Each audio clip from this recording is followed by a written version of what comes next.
गुरुर्ब्रह्मा गुरुर्विष्णु गुरुर्देवो महेश्वरः गुरु साक्षात् परब्रह्म तस्मै श्री गुरुवे नमः।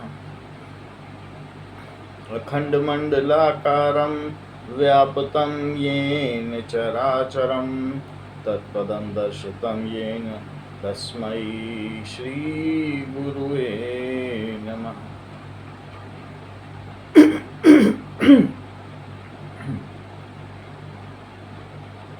Shri Ram. Ram Ram to everybody joining this session. We are at chapter number 12, Bhakti Yoga, verse number 12. श्लोक संख्या 12। श्रेयो हि ज्ञानमभ्यासात् ज्ञानात् ध्यानं विशिष्यते ध्यानात् कर्म फल त्यागात् त्यागात् शांतिरनंतरम। भगवान कह रहे हैं कि श्रेयो ही ज्ञानम अभ्यासात्। अगर कोई अभ्यास करता है, शास्त्रों की जानकारी नहीं है, वेदों की नहीं है, बस कुछ जो गुरु ने बोला है उसकी भी कुछ जानकारी नहीं, ना कभी पढ़ा है गुरु के साहित्य को, अभ्यास करता जा रहा है। भगवान कह रहे ठीक है, अभ्यास से भी सफलता मिलती है, अभ्यास कर रहा है, जुड़ाव नहीं है, योग नहीं है भगवान से, लेकिन अभ्यास कर रहा है, तो उस अभ्यास से श्रेयो ही ज्ञानम, ज्ञान को श्रेष्ठ बताया है अभ्यासात, अभ्यास से। ज्ञानम द्वितीय विभक्ति, अभ्यासात पंचमी विभक्ति, अभ्यास से अपादान कारक और द्वितीय विभक्ति कर्म कारक। तो यहाँ पर बताया है अभ्यास से कर्म को श्रेष्ठ बताया है। उस अभ्यास से कर रहा है, थोड़ी देर मन लगा, फिर भागा मन इधर उधर, ऐसी बैठक लगाई, कई तरीके के अभ्यास होता है। कोई दूध छोड़ने का अभ्यास कर रहा है, कोई एक पैर पे खड़े रहने का अभ्यास कर रहा है, कुछ लोग कर्षयन्तः शरीरस्थम, अपने शरीर को कष्ट दे रहे हैं, अभ्यास कर रहे हैं, पता नहीं है, लेकिन हाँ बहुत सारे ग्रुप में लोग कर रहे हैं, तो अलग अलग धाम बने हुए हैं, सबके अभ्यास चल रहे हैं। तो बहुत मेहनत वाला ये साधन है और फल कम है। इससे श्रेष्ठ है कि पढ़ाई कर ली जाए, सत्संग सुन लिया जाए, वेदों को पढ़ लिया जाए, रामचरितमानस को। तो उससे क्या होता है कि भगवान के प्रति रुचि उत्पन्न होती है, उनको पाने की उत्कंठा उत्पन्न होती है, और जिसका ध्यान धरा जाता है उस ध्येय के प्रति एक झुकाव, एक समर्पण पैदा हो जाता है। उस चीज़ को कहेंगे ज्ञानम। तो अभ्यास से वो ज्ञान ज़्यादा श्रेष्ठ है, क्योंकि कच्चा घड़ा लोकोपकार नहीं कर सकता। कच्चे घड़े में पानी भर दो तो वो बह जाएगा थोड़ी देर में, और जो पका हुआ है वो ज़्यादा सेवा कर सकता है। तो जिसने पढ़ रखी है, जिसने बात पढ़ रखी है भगवान के बारे में, जो सगुण साकार उपासक है, वो पढ़ रखा है कि भगवान ऐसे होते हैं वैसे होते हैं, तो धीरे धीरे झुकाव उत्पन्न हो जाता है। और अंदर अगर अपने ध्येय को पाने की चेष्टा ज़्यादा होती है तो फिर हम उस चीज़ में अच्छे से आगे बढ़ सकते हैं। श्रेयो ही ज्ञानम अभ्यासात् ज्ञानात् ध्यानम विशिष्यते। पढ़ बहुत लिया है, लेकिन अब पढ़ने के बाद बस पढ़ लेते हैं, फिर सत्संग सुनाते हैं और फिर काम में लग जाते हैं, ये ठीक नहीं है। अब जब आपने पढ़ लिया है तो उससे विशिष्यते क्या है, उससे श्रेष्ठ क्या है, अब ध्यान लगाया जाए। तो ध्यान तो हमारे जो ईश्वर को पाने के लिए जो 8 तप बताए गए हैं उसमें ध्यान मुख्य है। तो अंदर बैठकर आँख मूंद कर ध्यान लगाया जाए। देखिए म्यूट कर लीजिए, रीता जी आपका म्यूट नहीं है, तो उसको म्यूट कर लें रीता जी।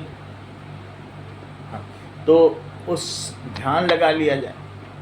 सो ध्यानात् कर्म फल त्यागम, ज्ञानात् ध्यानम विशिष्यते। ज्ञान से ध्यान को श्रेष्ठ बताया है, जाप को ज़्यादा श्रेष्ठ बताया है, और फिर उसके बाद जाप से भी किसे श्रेष्ठ बताया है। ध्यानात् कर्म फल त्यागा, त्यागात् शांतिरनंतरम।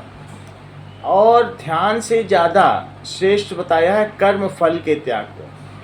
तीनों साधन उस समय बहुत प्रचलित थे। कोई अपने शरीर को कष्ट दे रहा था, कोई वेदों के अध्ययन में जुटा था। तो जिस समय की बात है द्वापर युग में, तो भगवान ने अर्जुन के माध्यम से हम लोग को बताया कि इतना कष्ट देने की जरूरत नहीं है, भगवान को पाना सरल है।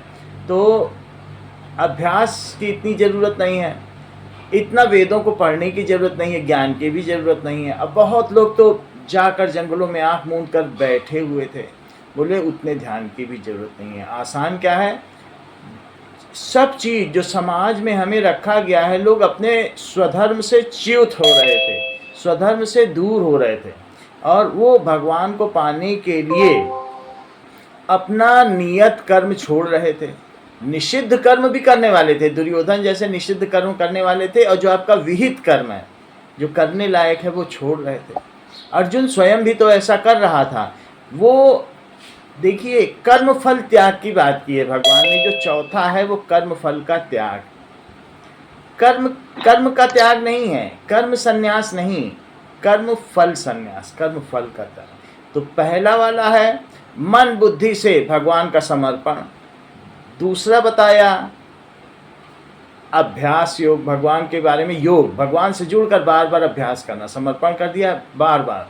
और तीसरी चीज बताई भगवदर्थ कर्म योग, भगवान के लिए कर्म करना। और चौथा बताया है कर्म फल का त्याग योग। यही कर्म योग है, इसी को कर्म योग कहा गया है।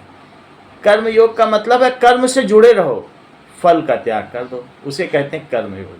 तो ये जो चौथा साधन है, इसमें कर्मयोग को त्यागात शांतिरनंतरम, 3 योग करने पर तो भगवान बाद में मिलते हैं, यहाँ तुरंत ही न चिरेण अधिगच्छति, शीघ्र ही करते करते ही वो अधिगच्छति, ऊंची अवस्थाओं में चला जाता है।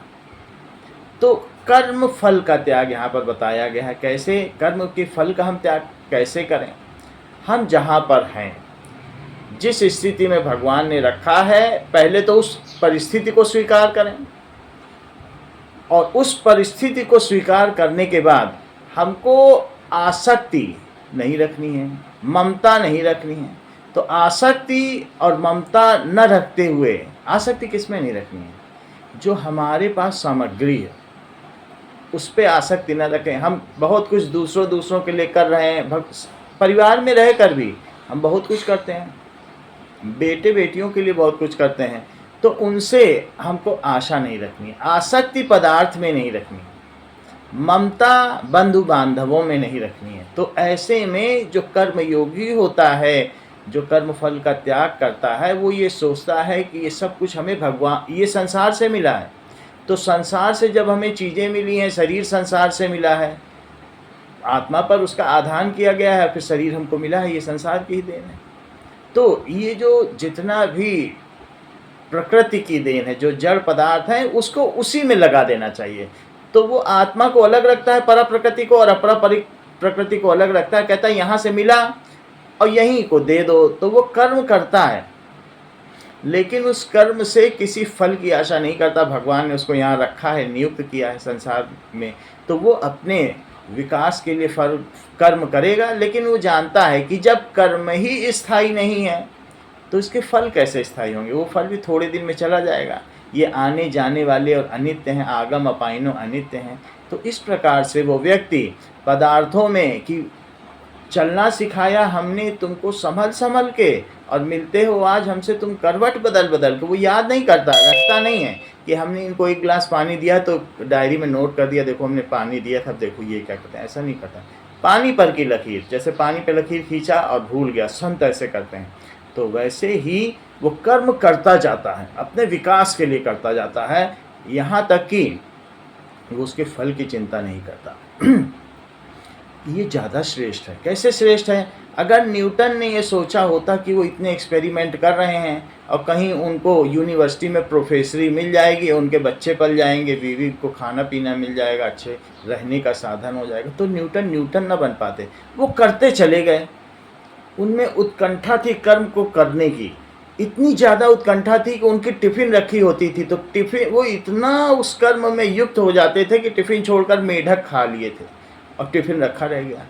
उनको उसका कोई फल भी नहीं चाहिए था, वो सिर्फ कर्म को पूर्णता तक कर देना चाहते थे। तो वैसे ही हमें जहाँ रखा है, जिस परिस्थिति में, उस कर्म को हम मन से करें, और उससे मिलने वाला जो प्रतिफल है, जब भी आप कहीं बॉल फेंकोगे तो वो बाउंस बैक करेगी और टकरा के वापस तो लौटेगी। कर्म करोगे तो उसका इस संसार में प्रतिफल तो मिलेगा ही, लेकिन उस प्रतिफल के प्रति अगर वो अनुकूल है तो राग ना हो, और प्रतिकूल हो तो द्वेष ना हो। जैसा है बस वो स्वीकार कर लिया।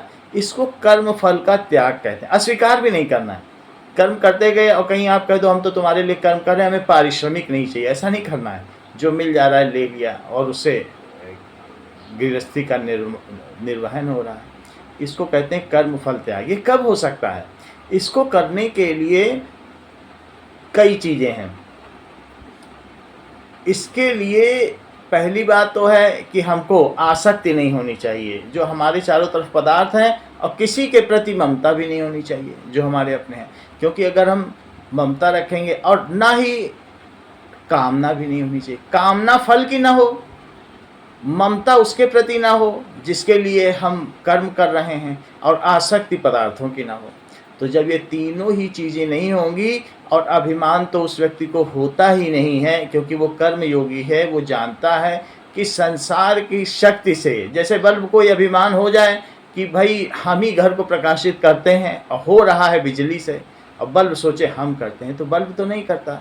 बल्ब एक यंत्र मात्र है। इसलिए भगवान ने हमको यहाँ रखा है, हमको अनुकूल परिस्थितियाँ दी हैं जो हमारे विकास के लिए उपयोगी हैं, वैसी परिस्थितियाँ दी हैं, और उसमें रहकर तो कर्मयोगी कर्म करता है और बस कर्म करता चला जाता है, जो मिलता है वो स्वीकार करता चला। इससे फ़ायदा क्या होता है? हम जब ऐसा करते हैं तो हम नए संस्कारों का निर्माण नहीं करते, क्योंकि जो कामना होती है वही मूल है, संस्कारों का मूल है, उसी से संस्कार होते हैं, वही बंधन का कारण होती है। और काम करते चले गए, जो आता गया वो लेते चले गए, जो मिलना है वही मिलेगा। हमारे सोचने न सोचने से हम सिर्फ अपने अंदर एक मानसिक विकृति पैदा करते हैं, क्षोभ पैदा हो जाता है, दुख हो जाता है। ये मिलना चाहिए था, कि हम नापने वाले कुछ नहीं हैं। हमने कैसा किया, क्या हम उसकी माप तौल कर सकते हैं? कोई बहुत अच्छा करता है, कोई कम अच्छा करता है, तो हमारी वो गहराई तो नहीं कोई नाप सकता है। अगर शनावर है तो तू क्यों मुझसे चुराता है नज़र, मैं समंदर हूँ किसी रोज़ खंगालो मुझको। भगवान कहते हैं अगर तू गोताखोर है तो मैं भी समंदर हूँ, आके मेरी गहराई नाप। वैसे ही गहना कर्मणों गति, दिखने में सभी लोग एक जैसा ही कर्म करते हैं, लेकिन कर्म उतना महत्वपूर्ण नहीं है जितना उसके पीछे कर्म करने वाले की प्रवृत्ति महत्वपूर्ण है। कुछ कामना की दृष्टि से कर रहे हैं, कुछ भगवान के लिए कर रहे हैं, और कुछ इसलिए कर रहे हैं कि कर्म किया और ये संसार से किया और संसार में ही छोड़ दिया। देखो, भगवान के लिए कर्म कर रहे हैं उसको कहते हैं भगवदर्थ कर्म योग, और अगर कर्म किया फल त्याग ही दिया उसको कहते हैं कर्म योग। दोनों में फ़र्क है। अगर हमने किया ये भगवान का है, हम लोग भी करते ही हैं, उससे भी ऊंची कैटेगरी भगवान ने कर्म योग की रखी कि तू संस्कारी मत बना। तू ये भी मत सोच कि जो मैं कर रहा हूँ उससे धीरे धीरे हमारी उन्नति होगी, हम अच्छे पुण्य कर्मों को भी छोड़ दो। क्योंकि ऐसा होता है कि जब हम सोचते हैं ये पुण्य किया, ऐसा ध्यान किया, भजन किया, शुभ कर्मों का भी तू त्याग कर दे। जब कोई भी कर्मों का तू त्याग कर देगा तो भगवान पूरी तरीके से तेरी जिम्मेदारी उठा लेते हैं कि कैसा बच्चा है, ये कुछ चाहता ही नहीं है। भगवान तो सब जानते हैं, हम लोग नहीं जानते हैं कि हम कहाँ हैं। हम तत्वतः भगवान के बारे में भी कुछ नहीं जानते, लेकिन भगवान तो जानने वाले हैं। तो इसलिए जब वो निजता के लिए भी शुभ कर्म व्यक्ति छोड़ दे अपने भलाई के लिए, तो भगवान के वो पूरी तरीके से विशुद्ध समर्पित हो जाता है। भगवदर्थ कर्म के लिए भी कहते हैं, भगवान के लिए कर्म करने से भी ज़्यादा शुभ बताया है कर्म के फल के बारे में सोचना ही ना। जो पंसारी की दुकान में खड़ा हुआ नौकर है वो बस कर्म करता चला जाए तो उससे तो भी मालिक खुश हो जाएगा। और एक दिखा के काम कर रहा है, भगवान देखो ये मालिक खड़े हैं और शुभ काम कर रहा है, देखो मालिक खुश हो जाएंगे। एक है बस करता चला जा रहा है, उसको कुछ लेना देना नहीं।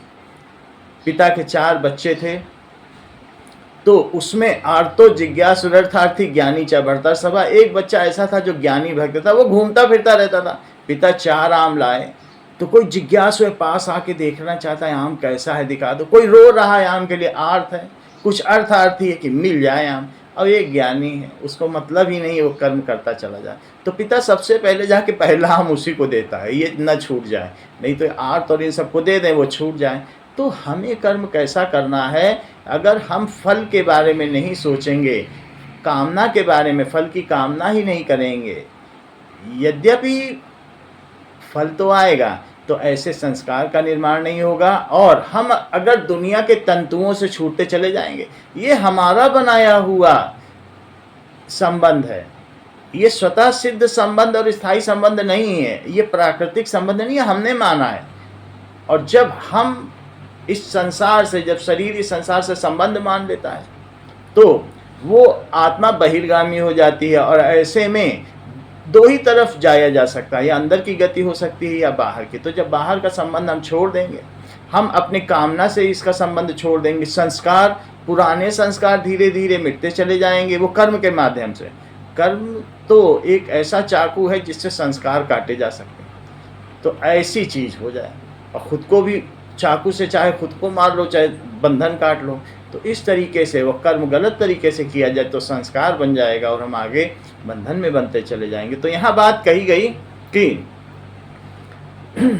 श्रेयो ही ज्ञानमभ्यासात् ज्ञानात् ध्यानम विशिष्यते ध्यानात् कर्म फल त्यागात् त्यागात्। ध्यान से तो कर्म का फल त्याग है और त्यागात् शांति अनंतरम। तो यहाँ पर हमारे जो पहले 3 साधन बताए थे, चाहे वो मन बुद्धि को अर्पित करना हो या अभ्यास योग हो या तीसरी बात भगवत अर्थ कर्म योग है, वहाँ पर अपने हित की भावना छिपी हुई रहती कि ये देखो भगवान के प्रति ध्यान करें, मेरा कल्याण होगा, भगवान मिलेंगे। अभ्यास में भी ये गूढ़ता है, कहीं ना कहीं शरीर के माध्यम से सब वो कर रहा है और उसके अंदर ये है कि मेरा हित हो जाए। इसी तरीके से तीसरा भगत भगवान के लिए भगवान के करें, अंदर यह है कि फिर हमारे लिए भी होगा। और चौथे में वो भगवान को मानता हो या ना मानता हो। कर्मयोग में तो ये सबसे आसान साधन है, तुम मानते हो या नहीं मानते हो। संसार से लिया, संसार को दिया। बोले इतना भी कर लोगे, तुम हमारे ही संसार में रह रहे हो। अच्छे से स्कूल में रह के अगर छात्र पढ़ाई करता है, टीचर से श्रद्धा भी ना रखे, टीचर खुश है, कितना अच्छा बच्चा है, जिस काम के लिए आया है वो काम कर रहा है, स्वधर्म का निर्वहन कर रहा है। ऐसे ही हमें भगवान ने भेजा है इस संसार में। कल्याण तो अवश्यंभावी है। नदी के साथ अगर तिनका बहने भी लग जाए, उसको किसी को दिखाने की जरूरत नहीं, अपने आप बहते बहते वो सागर में पहुंच जाएगा। वो नदी के वेग का सहारा ले रहा है। वैसे ही कर्म हमें जहाँ ले जा रहे हैं करते जाइए, उसमें मीन मेख निकालने की जरूरत नहीं है। अच्छा फल मिला, बुरा फल मिला, मिलता जाए, करते जाए। कर्म में ही आनंद है, कर्म की पूर्णता में आनंद है। ऐसे हमें करना चाहिए। और इस प्रकार से तीनों योगों से अधिक श्रेष्ठ चौथे को बताया है, क्योंकि वहाँ पर जहाँ पहले 3 योगों में इस बात का अंदर में बिल्कुल खूंटा गड़ा रहता है कि इसमें मेरा हित होगा, हित होगा। चौथे में तो कर्मयोगी ये भी सोचता नहीं कि हित होगा, हित होगा। कर्म किया, भूल गया, कर्म करता जा रहा है, करता जा रहा है, करता जा रहा है। तो इसलिए कर्म को अधिक श्रेष्ठ माना गया। न चिरेण अधिगच्छति तुरंत ही त्यागात् शांतिरनंतरम। चौथे में तो भगवान ने फल भी नहीं बताया, तीनों में बताया मुझे प्राप्त होगा, पिछले 3 श्लोकों में। और इस श्लोक में भगवान फल भी नहीं बता रहे हैं, 11वें श्लोक में कुछ नहीं बता रहे हैं, क्योंकि तुरंत ही त्याग से ही शांति अनंत मिल जाती। उस समय ये जो त्याग की बात कही गई है, कर्म फल त्याग की, तो त्याग 3 प्रकार का होता है। एक तामसिक त्याग, एक राजसिक त्याग और एक सात्विक त्याग। तामसिक त्याग है कि कर्म ही छोड़ देना। क्यों छोड़ देना? मोहवश। जैसे अर्जुन ने कहा, अरे ये सब मेरे बंधु बांधव हैं, एक तरफ शल्य मामा खड़े हैं, एक तरफ तो दूसरे मामा खड़े हैं, तो हम इन सब से कैसे लड़ाई करेंगे? तो उसमें क्षोभ उत्पन्न हो गया। अपने स्वधर्म का मोहवश त्याग कर दिया जाए, अपने स्वधर्म का, अपने कर्मों का किसी को कष्ट देने के लिए त्याग कर दिया जाए कि इसको कष्ट होगा, नहीं करते ये काम। स्वधर्म का किसी भी प्रकार से त्याग तो शक्य नहीं है, होना ही नहीं चाहिए। ऐसा करना शास्त्र विरुद्ध है। तो ऐसा त्याग जो कर्मों का त्याग कर दे, मोहवश, जैसा अर्जुन ने किया है, वो तामसी त्याग। दूसरा त्याग क्या? कर्मों का ही त्याग कर दिया। उसने बोला हम युद्ध नहीं लड़ेंगे, जबकि उसका स्वधर्म था, क्षत्रिय था, लड़ना तो चाहिए था, लेकिन उसने नहीं, मोहवश छोड़ दिया। ये तामसी त्याग। दूसरे ऐसे लोग भी होते हैं जो प्रमादवश, आलस्यवश कर्म का त्याग कर देते हैं। अरे कौन जाए ये काम करने, देखो बिस्तर में कितना अच्छा है, सोने में कितना अच्छा है, आराम से पंखे के नीचे बैठो, पानी पियो ठंडा। अगर हम आलस्य की वजह से अपने सुख के लिए कर्मों का त्याग करते हैं तो वो राजसी त्याग है।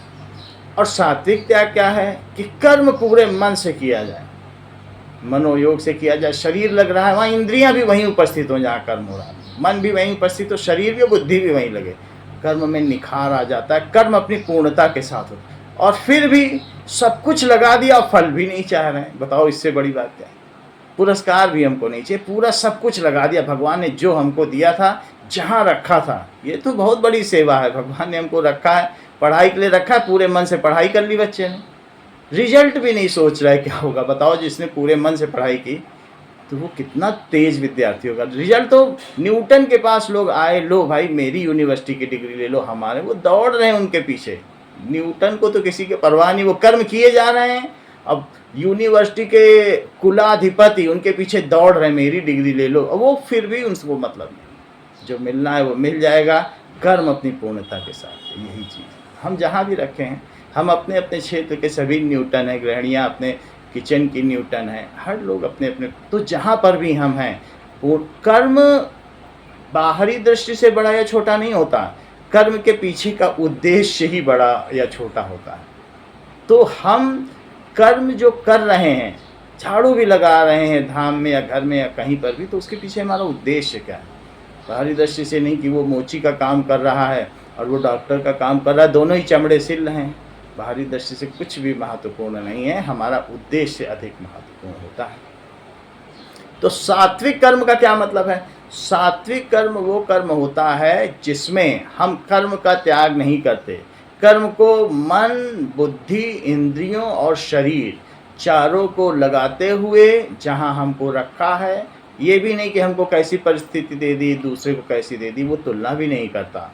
वो हर घटना को माँ का मंगलमयी विधान बताता है, मानता है, और साथ ही साथ वो जो भी चीज़ें दी हैं वो भगवान की चीज़ें मानता है, और किसी के साथ कोई द्वेष नहीं रखता, न परिस्थिति के साथ न व्यक्ति के साथ। वो मनोयोग से उसी चीज़ में जो मिला है उसी में संतुष्ट रहता है और अपना काम करता रहता है, फल की भी इच्छा नहीं करता। यानी भगवान आपकी शक्ति से क्या, इसमें फल क्या लेना, ऐसा करता है। यही कर्मयोग है, इसी को हमें अधिक से अधिक अच्छे से अच्छा करते जाना है।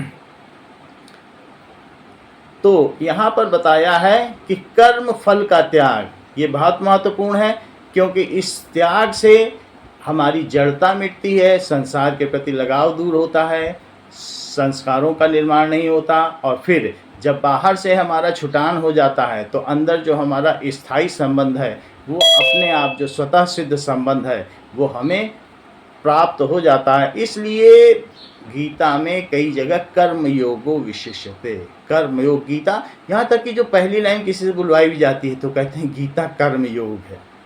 क्यों कर्मयोग है? क्योंकि ये साधन उस समय लुप्त हो गया था, लोग इधर उधर की चीज़ करते रहते थे। कोई यज्ञ कर रहा है तो कोई अश्वमेध यज्ञ कर रहा है, तो कोई राजसूय यज्ञ कर रहा है, यज्ञ करे जा रहे हैं, लेकिन अपने कर्म से सब च्युत थे, अपने कर्म से सब दूर हट रहे थे। तो भगवान ने कहा जहाँ रखे गए हो उसी को करो। उसके तो तुम्हें अर्जुन युद्ध मनोयोग से करना है, फिर तू ये भी मत सोच कि तू जीतेगा या हारेगा। तो सुख दुख समय कृत्वा लाभा लाभो जया जयो ततो युद्धायुज्यस्व, ऐसा करते हुए अगर तू युद्ध में जुटेगा, नैवम पापम अवाप्स्यसि, तो फिर पाप को नहीं प्राप्त होगा। और उस त्याग से शांति अनंत होती है। हमको छोड़ना क्या है? जो छूटा हुआ है उसी को छोड़ना है, उसको खोने दो जो कभी पास तेरे था ही नहीं, जिसको खोया ही नहीं उसको फिर से पाने दो। जैसे कि सूर्य से अंधकार सदा वियुक्त है, उसका वियोग ही है, उसी प्रकार से ये जो सारा संसार है ये हमने मुट्ठी से पकड़ रखा है कंकड़ पत्थर को। तो अगर हम ये छोड़ देंगे तो मुट्ठी खाली हो जाएगी, इससे हमारा संबंध विच्छेद हो जाएगा। उसी प्रकार से हमको यहाँ करना जरूर है, बाहरी चीज़ों से जो हमारी अपरा प्रकृति है उन सब से हमें बाहर का काम करना है। भूमि रापो नलो वायु खम मनोबुद्धि रेव चा अहंकारी तीहन में भिन्ना प्रकृति रष्टता अप्रेमित स्वन्याम प्रकृति विधि में पराम जीव भूताम महाबाहो ये इदम धारिते जगत। तो बाहर की जो 8 प्रकृतियाँ हैं उनसे बाहर का काम करके बाहर ही निपटान बना देना है। और उसको फिर होता जा रहा है कर्म। अब उसको क्या जोड़ के रखें, उस फल को भी क्या चाहना जो स्थायी नहीं है, ऐसे काम करना।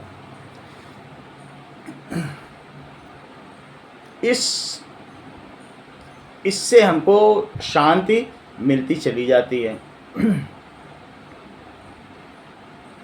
कर्मयोग में फल आसक्ति का त्याग ही मुख्य है, और वो स्वस्थ अस्वस्थ, धन निर्धनता, मान अपमान, निंदा, इन सभी परिस्थितियों में भी जो कर्मयोगी है वो सम रहता है, और जो अपनी पूर्ण श्रेष्ठता के साथ शरीर के साथ काम करता रहता है। तो हमारे स्वामी जी ने भी कर्मयोग को कहा है कि फले सक्तो निबद्धते, जो फल में जो आसक्ति है वही हमको बांधती है, और इस प्रकार से जब हम उसको ही छोड़ देते हैं तो फल आसक्ति के त्याग पर गीता जोर देती है।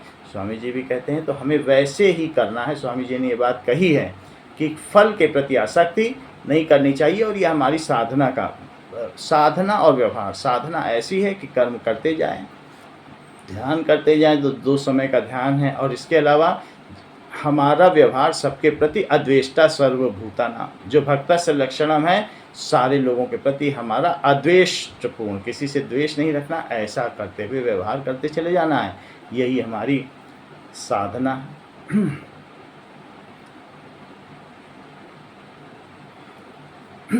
किसी भी साधन की सुगमता या कठिनता साधक की रुचि पर निर्भर करती है। साधक की रुचि पर निर्भर करती है।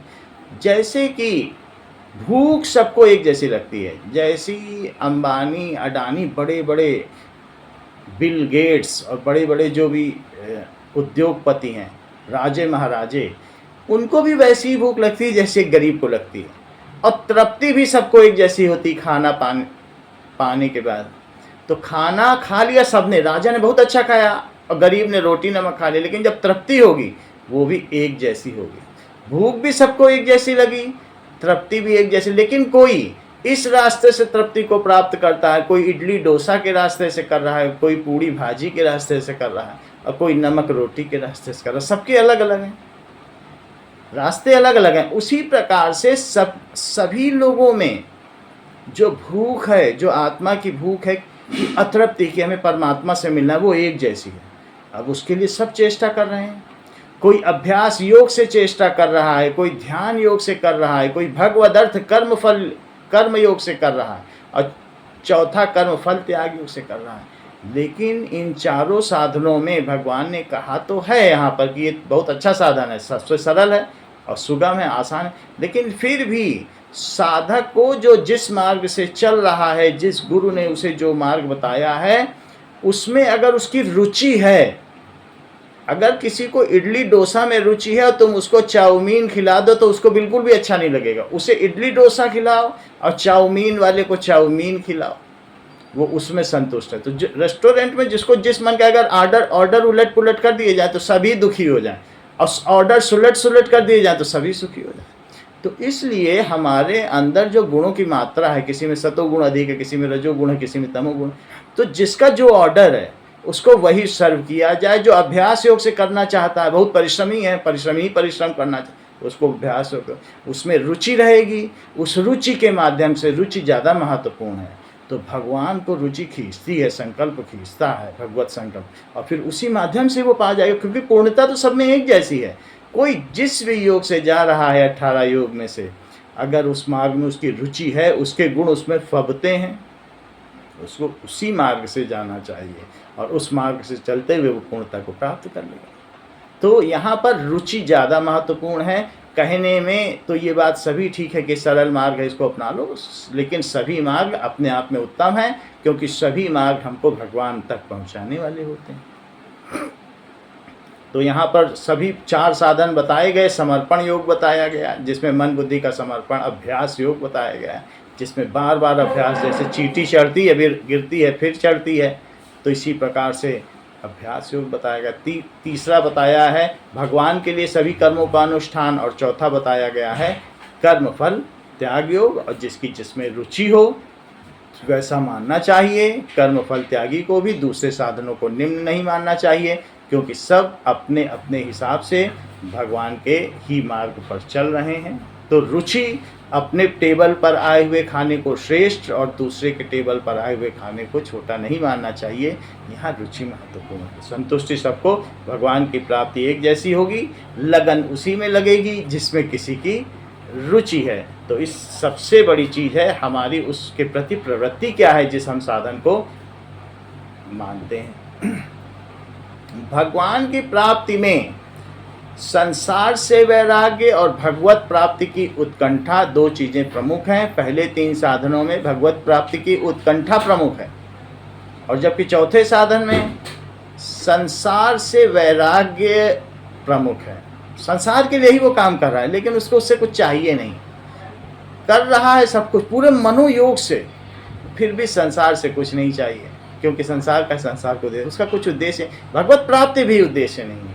जो कर्म योगी है, जो कर्म फल त्याग योगी है, उसका भगवान में कोई खास उसकी श्रद्धा ही नहीं होती। बस वो ये जानता है कि संसार से लिया है और संसार को दिया है। यही चीज़, सिर्फ इतनी सी चीज़ उसको भगवान से जोड़ देती है। तो संसार के प्रति जो उसका वैराग्य है, जो पदार्थों के प्रति उसकी अनासक्ति है, जो अपने बंधु बांधवों के प्रति ममता का अभाव है, और जब वो जानता है कि संसार से ही लिया है, तो फिर अहंकार भी नहीं होता।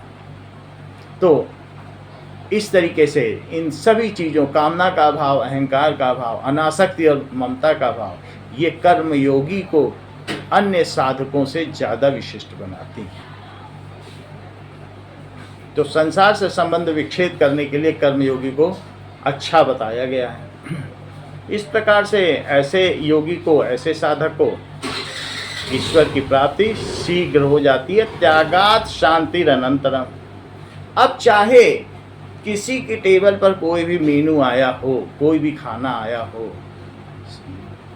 वो सभी भक्त भगवान की प्राप्ति होने के बाद एक जैसे हो जाते हैं, क्योंकि सब में तृप्ति एक जैसी होती है, और वो भक्त कहलाते हैं। तो अब ये जो भक्त कहलाते हैं, इन भक्तों के भगवान ने लक्षण बताए हैं कि कोई जिस मार्ग से भी आए, बहुत सारे मार्ग पहुंचता मेरे पास है, तो उसके लिए इन्होंने अगले 7 श्लोक लिए हैं। श्लोक संख्या 13 से आगे बढ़ते हुए 13, 14, 15, 16, 17, 18 और 19, तो 13 से 19 तक ये भक्तस्य लक्षण है।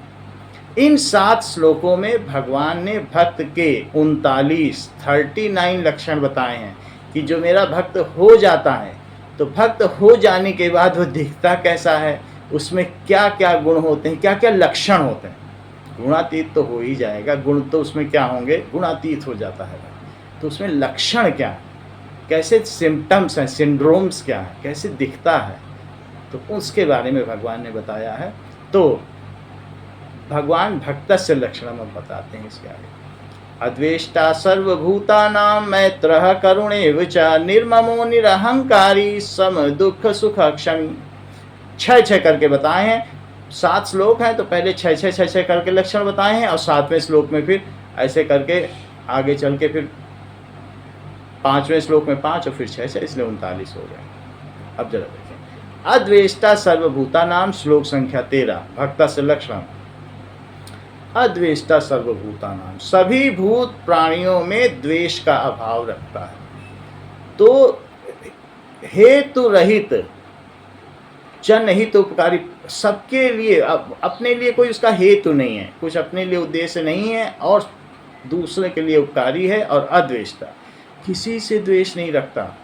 यहाँ तक कि अम्बरीश पर दुर्वासा ऋषि ने श्राप दिया। अम्बरीश ने उनका सत्कार किया, लेकिन किसी कारणवश दुर्वासा ऋषि अप्रसन्न हो गए, श्राप दिया। फिर भी दुर्वासा ऋषि के ऊपर भगवान विष्णु ने सुदर्शन चक्र छोड़ दिया। वो इधर उधर भागे भागे फिर रहे, ब्रह्मा जी के पास गए, शिव जी के पास गए, बोले अम्बरीश के पास जाओ, अगर वो माफ़ कर दें तो तुम माफ़ हो। और अम्बरीश राजा ऐसे कि उनको श्राप मिलने के बाद भी वो दुर्वासा को बड़ा मान रहे हैं, बिल्कुल अहित की तो कोई बात ही नहीं। तो जो भक्त को कोई कष्ट देने वाले भी होते हैं, इस संसार में बहुत सारे कष्ट देने वाले भी होंगे, लेकिन भक्त कभी किसी का अहित नहीं सोचता।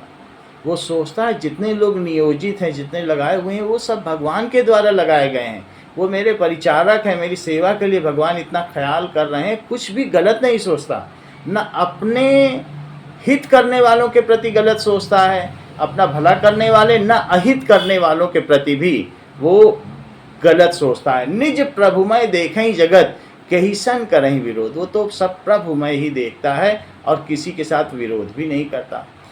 ऐसा दिखाया गया है कि किसी से वो विरोध नहीं करता। जैसे पतंजलि योग दर्शन में ये बात कही गई है, मैत्री करुणा मुदितोपेक्षाणाम सुख दुख पुण्य विषयाणाम। मैत्री, जो संसार के लोग हैं वो किससे मैत्री करते हैं?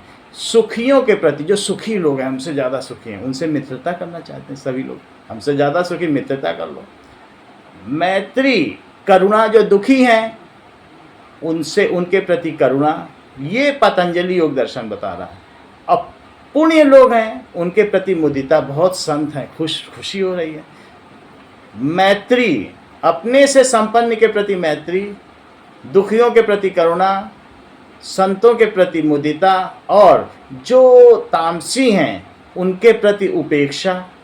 लेकिन हमारे में अद्वेष्टा सर्वभूतानां मैत्र करुणेवचा, उसको पतंजलि योग दर्शन को अब दो हिस्सों में बांट दिया। बोला दो ही चीज करनी है, मित्रता करनी है और करुणा। उपेक्षा तो करनी ही नहीं है। मैत्री किससे करनी है?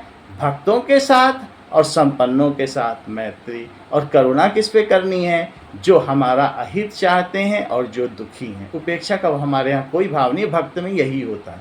वो उपेक्षा तो किसी की नहीं करता, सब में करुण भाव रखता है। जो तामसी हैं, जो अभी अधोगति पे हैं, उनके प्रति भी करुणा, जो दुखी हैं उनके प्रति भी करुणा, संतों के प्रति उसके अंदर मैत्री है, जो संपन्न हैं उनसे भी मित्रता का भाव रखता है। तो साधक के 39 लक्षण हैं, उनको हम लोग अच्छी प्रकार से अगले मंगलवार को देखेंगे।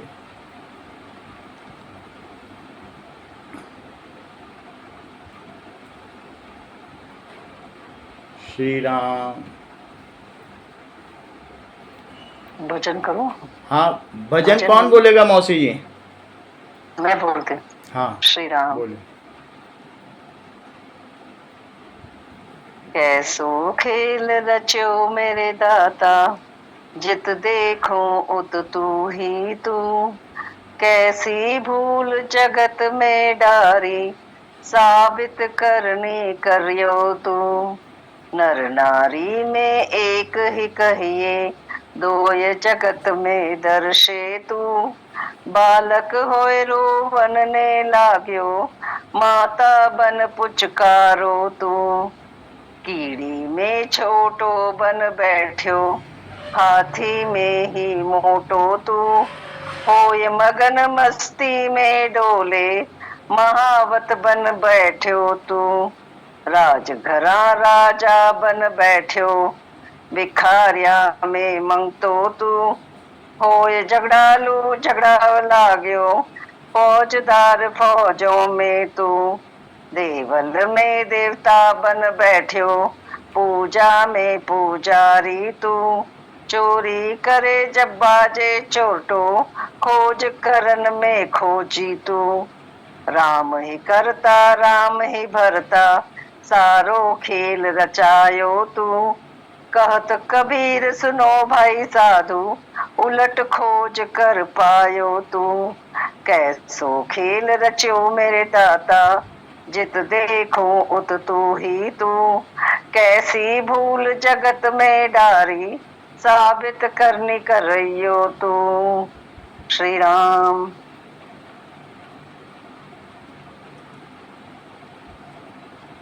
बहुत अच्छा भजन गाया सीता जी। सर्वे भवन्तु सुखिनः, सर्वे सन्तु निरामयः, सर्वे भद्राणि पश्यन्तु, मा कश्चित् दुर्भाग् भवेत्। न तो हम कामये राज्यं न स्वर्गं न पुनर्भवं, कामये दुःखतप्तानां प्राणिनामार्तनाशनं। त्वदिष्टं भवतु गोविन्द, त्वदिष्टं भवतु गोविन्द, न तु मदिष्टं पाहि मां रक्ष मां। तेरी इच्छा पूर्ण हो मां, हम सब तेरी शरण में अपने चरणों की भक्ति दो। श्री राम। राम राम मौसी जी। राम राम। बहुत धन्यवाद शिव कुमार जी, बहुत सुंदर बताया आपने, बहुत अच्छे से बोला, बहुत अच्छे उदाहरण भी बहुत अच्छे दिए। अंबानी वगैरह तक भी पहुंचा दिया आपने, न्यूटन के तक तो पहुंचा दिया, अंबानी वगैरह तक भी पहुंचा दिया, हमारे सपनों को बहुत ही ऊंचाई में लेके गए आप। बहुत बहुत धन्यवाद। बहुत सुंदर, बहुत अच्छे से। राम राम मौसी, राम बस राम राम शिव कुमार बेटा। राम राम दीदी राम राम। बहुत सुंदर, बहुत सुंदर। इतने अच्छे उदाहरण दिए आपने, दुर्वासा ऋषि, और कितना अच्छे से एक्सप्लेन किया आपने।